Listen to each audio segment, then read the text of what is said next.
सभी बच्चों को मेरा हार्दिक आशीर्वाद। आज हम काव्यांजलि के दूसरे पाठ महाकवि सूरदास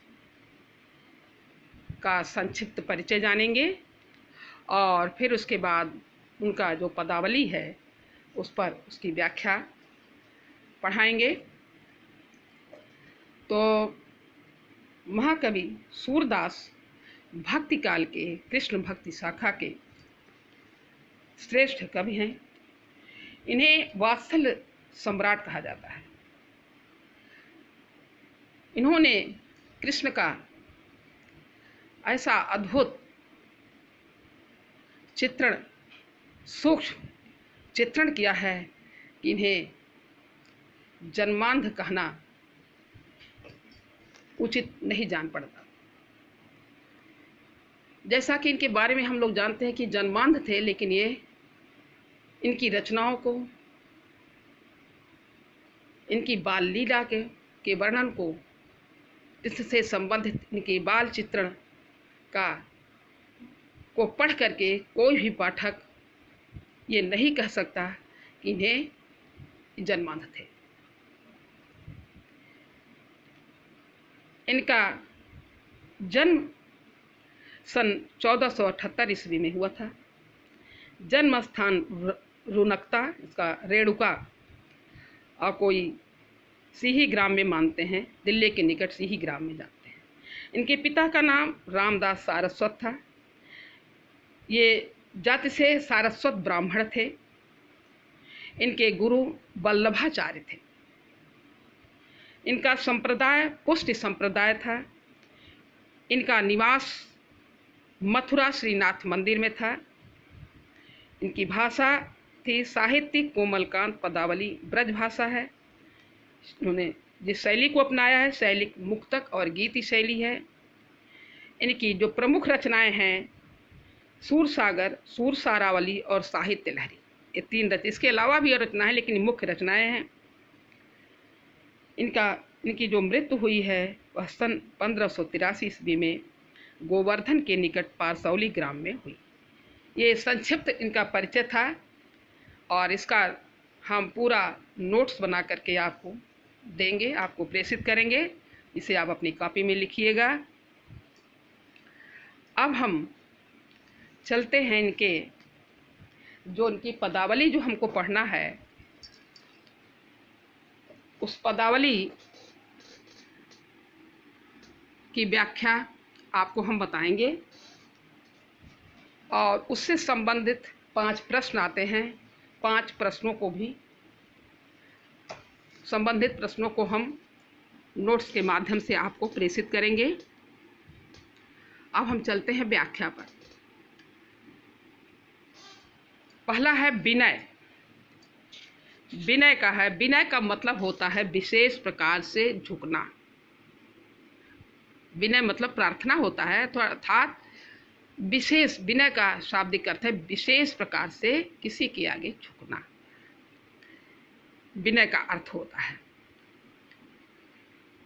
अब इस पदावली जो हम पढ़ने जा रहे हैं, अब कै राख ले हूँ भगवान, हावनाथ बैठो द्रुम डरिया, पारिधि साधे बान, ताकै डर मैं भाजो चाहत, ऊपर ढुक्यो सचान, दुहू भांत दुख भयो आन, यह कौन उबारै प्राण, सुमिरत ही अहि डस्यो पारधि, कर छूट्यो संधान, सूरदास सर लाग्यो सचान, जय जय कृपा निधान। इस पदावली में, इस विनय के पदावली में, इसमें भक्त जो है वह पक्षी के रूप में है। भक्त जो है वह पक्षी के रूप में है। वह भक्त रूपी पक्षी अपने आराध्य भगवान कृष्ण से ये विनय कर रहा है, प्रार्थना कर रहा है। अब कै मतलब अब की बार, राखी मतलब रक्षा। हे भगवान, हे मेरे आराध्य भगवान कृष्ण, इस बार आप मेरी रक्षा कीजिए। अब कै राख ले हूँ भगवान, हे प्रभु, हे मेरे आराध्य भगवान कृष्ण, श्याम सुंदर कृष्ण, इस बार आप हमारी रक्षा कीजिए।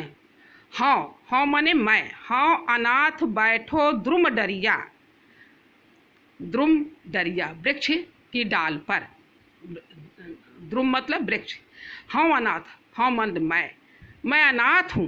भक्त रूपी पक्षी, पक्षी किस रूप में है? भक्त के रूप में। तो भक्त रूपी पक्षी वह कहता है मैं अनाथ हूँ, हे प्रभु मैं अनाथ हूँ, और मैं द्रुम डरिया, मैं वृक्ष की डाल, और वृक्ष किसका प्रतीक है? संसार का। मैं संसार रूपी वृक्ष की डाल पर बैठा हुआ हूँ। हाँ अनाथ बैठो द्रुम डरिया, पारिधि साधे बान, कि हे प्रभु मैं, हाँ मतलब मैं अनाथ हूँ, और मैं संसार रूपी वृक्ष की डाल पर अकेला बैठा हुआ हूँ। पारिधि साधे बान, और नीचे से, पारिधि मतलब शिकारी, अर्थात माया का प्रतीक है शिकारी। पारिधि मतलब शिकारी।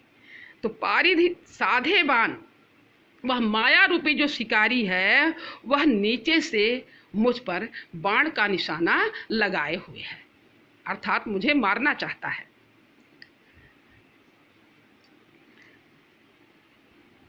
ताके डर में भाजो चाहत ऊपर ढुको सचान, पुनः कहता है अगर उस पारिधि अर्थात शिकारी के, माया रूपी शिकारी के, हे प्रभु अगर मैं माया रूपी शिकारी के डर से मैं ऊपर, ताके डर, उसके डर से, उसके भय से मैं अपने प्राणों को बचाने के लिए मैं ऊपर भागना चाहता हूँ। ऊपर ढुक्यो सचान, ऊपर से, सचान मतलब बाज पक्षी, ऊपर से बाज पक्षी मुझे ढुक्यो मतलब झुका हुआ है, मुझे झपटने के लिए वह झुका हुआ है। ताके डर में भाजो चाहत ऊपर ढुक्यो सचान, कहते हे प्रभु, ताके मतलब उस पारधी शिकारी, माया रूपी शिकारी के, ताके शब्द आया है शिकारी के लिए, माया रूपी शिकारी के भय से अपने प्राणों की रक्षा के लिए मैं अगर ऊपर उड़ना चाहता हूँ तो ऊपर से सचान अर्थात बाज पक्षी मुझे झपटने के लिए तैयार है। दुहु भांत दुख भयो आन यह कौन उबारह प्राण, कहते कह रहा भक्त रूपी पक्षी, हे प्रभु दुहु भांति माने दोनों प्रकार से, दुहु भांति मतलब दोनों प्रकार से, दुख भयो आन यह आ गया है मेरे पास, दोनों तरफ से हे प्रभु मेरे पास यह दुख आ गया है, अर्थात दोनों तरफ से मेरे प्राण संकट में है। दुहु भांत दुख भयो आन यह आ गया, यह दुख मेरे पास आया है दोनों तरफ से, ऊपर से भी और नीचे से भी, नीचे से माया रूपी शिकारी और ऊपर से बाज रूपी। बाज पक्षी किसका? विषय वासना रूपी, वह विषय वासना का प्रतीक है बाज, विषय वासना रूपी बाज पक्षी मुझे झपटने के लिए तैयार है। जो सचान है वह किसका प्रतीक है? विषय वासना का, और शिकारी माया का। तो कहते हैं ताके डर में भाजो चाहत ऊपर ढुको, अगर मैं उस माया रूपी शिकारी के भय से, डर से मैं ऊपर उड़ना चाहता हूँ तो विषय वासना रूपी जो बाज पक्षी है वह मुझे झपटने के लिए तैयार है। इस प्रकार मेरे प्राण दोनों तरफ से, मेरे प्राण दोनों तरफ, ऊपर से और नीचे से, दोनों तरफ से मेरे प्राण संकट में हैं। यह कौन उबारे प्राण, ऐसे विषम परिस्थिति में, ऐसे संकट के समय में मेरे प्राणों की कौन उबारने वाला है, मेरे प्राणों की रक्षा कौन करने वाला है? आपके सिवा मेरे प्राणों की रक्षा कौन करेगा? दुहु भांत दुख भयो आन यह कौन उबारे प्राण, दोनों तरफ से, ऊपर और नीचे दोनों तरफ से मेरे प्राण संकट में है।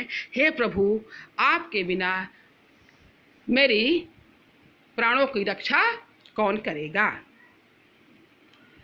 सुमिरत ही अहि डस्यो पारधि कर छूट्यो संधान, जैसे ही वह भक्त रूपी पक्षी भगवान का स्मरण करता, सुमिरत मतलब स्मरण करना, जैसे ही वह भक्त रूपी पक्षी भगवान का स्मरण करता है वैसे ही भगवान, कृपा के सागर भगवान श्याम सुंदर, अहि, अहि मतलब सर्प, अहि डस्यो पारधि गुरु रूपी, अहि मतलब सर्प, सर्प किसका प्रतीक है? गुरु का। भगवान का भक्त रूपी पक्षी ने जैसे ही भगवान का स्मरण किया, वैसे ही भगवान ने उसकी प्रार्थना को सुने और सुन करके गुरु रूपी सर्प को, यही मतलब सर्प, गुरु रूपी सर्प को भेज दिया। और वह गुरु रूपी सर्प ने आकर के उस माया रूपी शिकारी को डस लिया। डसो पारधी, पारधी मतलब शिकारी, माया का प्रतीक है शिकारी, तो कहो माया रूपी शिकारी को डस लिया। और डस कर छूट कर मतलब हाथ, संधान माने निशाना, और ऐसी दशा में उसके हाथ से वह निशाना, बाण का निशाना छूट करके सूरदास सर लगे सचान है, जय जय कृपा निधान। वह उसका निशाना, बाण का निशाना छूट गया, उसके हाथ से छूट करके जा करके वह सर मतलब बाण सचान को अर्थात विषय वासना रूपी बाज पक्षी को लग गया। और ऐसी दशा में दोनों तरफ से भक्त का रूपी पक्षी के प्राण संकट से बच गए। वह भगवान का जय जय कृपा निधान, कृपा के निधान, कृपा के खजाने, भगवान कृपा के खजाने निधि हैं, कृपा के घर भगवान कृष्ण की जय जयकार बोलता हुआ वह पक्षी उड़ गया, अर्थात अपने प्राणों को की रक्षा कर लिया। ये आपका एक व्याख्या हो गई। अब इसमें है काव्य सौंदर्य क्या है। अब इस पदावली का काव्य सौंदर्य मतलब इसमें रस, छंद, अलंकार, गुण, शैली क्या क्या है। इसका है रस, इसमें रस है, भक्ति रस है। छंद गेय पद है, इसमें संगीतात्मकता का गुण है, गाने योग्य, गेय पद मतलब गाने योग्य। अलंकार है, इसमें रूपक अलंकार है, रूपक अलंकार है। गुण प्रसाद गुण है, और शैली मुक्तक है। भाषा इसकी ब्रज भाषा है, ब्रज भाषा है। ये आपका पूरे अवतरण के काव्य सौंदर्य हो गया है। और इससे संबंधित प्रश्नोत्तर हम बना करके PDF में भेजेंगे।